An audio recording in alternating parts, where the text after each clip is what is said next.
മഹാഭാരത യുദ്ധഭൂമിയിൽ ആയുധമെടുക്കില്ലെന്ന പ്രതിജ്ഞ ലംഘിച്ച് സുദർശന ചക്രവുമായി തേർത്തട്ടിൽ നിന്ന് ചാടിയിറങ്ങിയ ഭഗവാൻ കൃഷ്ണന്റെ ആ രൗദ്രഭാവം നിങ്ങൾ കണ്ടിട്ടുണ്ടോ?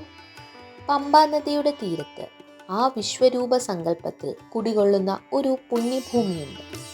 ആറന്മുള ശ്രീ പാർത്ഥസാരഥി ക്ഷേത്രം.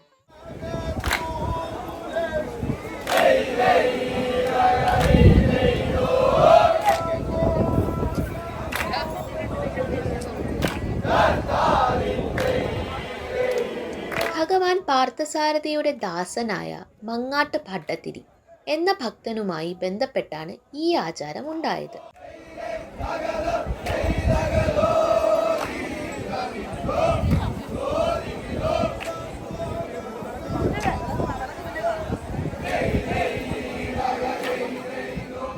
നൂറ്റാണ്ടുകൾക്ക് മുൻപ് ആറന്മുളയ്ക്കടുത്തുള്ള കാട്ടൂർ മനയിലെ കാരണവരായിരുന്നു മങ്ങാട്ട് ഭട്ടതിരി. എല്ലാ തിരുവോണ നാളിലും ഒരു ബ്രാഹ്മണന്റെ കാലു കഴുകിച്ച് ഊട്ടിയതിനു ശേഷമേ അദ്ദേഹം ഭക്ഷണം കഴിക്കാറുണ്ടായിരുന്നുള്ളൂ. ഒരിക്കൽ തിരുവോണ ദിവസം ഒട്ടേറെ കാത്തിരുന്നിട്ടും ഭട്ടതിരിയുടെ മനയിലേക്ക് ഒരു ബ്രാഹ്മണൻ പോലും വന്നില്ല. താൻ കാരണം ഒരു ദിവസം ഭഗവാന് നിവേദ്യം മുടങ്ങുമല്ലോ എന്ന് വിചാരിച്ച് ഭട്ടതിരി അതീവ ദുഃഖിതനായി പ്രാർത്ഥിച്ചിരുന്നു. ആ സമയം തേജസ്വിയായ ഒരു കൊച്ചു ബാലൻ മനയിലേക്ക് കടന്നു വരികയും സദ്യയുണ്ട് ഭട്ടതിരിയെ സന്തോഷിപ്പിക്കുകയും ചെയ്തു.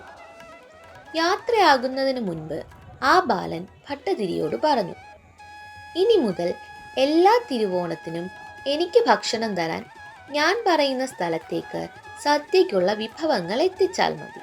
പിറ്റേ വർഷം മുതൽ ഭട്ടതിരി തിരുവോണത്തിനുള്ള സദ്യവട്ടങ്ങളുമായി ഒരു വലിയ തോണിയിൽ പമ്പാ നദിയിലൂടെ ആറന്മുള ക്ഷേത്രത്തിലേക്ക് യാത്ര തിരിച്ചു.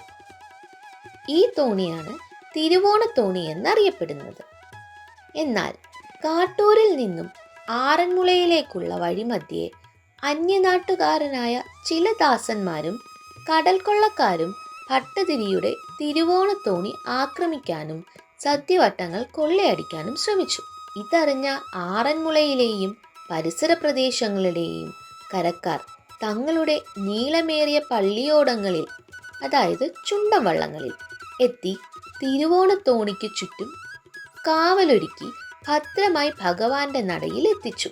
തങ്ങളെയും ഭഗവാന്റെ തിരുവോണ സദ്യയെയും സുരക്ഷിതമായി എത്തിച്ച പള്ളിയോടങ്ങളിലെ തുഴച്ചിൽക്കാർക്ക് നന്ദി സൂചകമായി മങ്ങാട്ട് ഭട്ടതിരി ക്ഷേത്രത്തിൽ വച്ച് വലിയൊരു സദ്യ നൽകി. ഭഗവാന്റെ സ്വന്തം ആളുകളായിട്ടാണ് പള്ളിയോടങ്ങളിലെ തുഴച്ചിൽക്കാരെ കാണുന്നത്. അതിനാൽ ഇവരെ ഊട്ടുന്നത് ഭഗവാനെ ഊട്ടുന്നതിന് തുല്യമാണെന്നാണ് വിശ്വാസം. ഇതാണ് പിൽക്കാലത്ത് ലോക പ്രശസ്തമായ ആറന്മുള വള്ളസദ്യയായി മാറിയത്.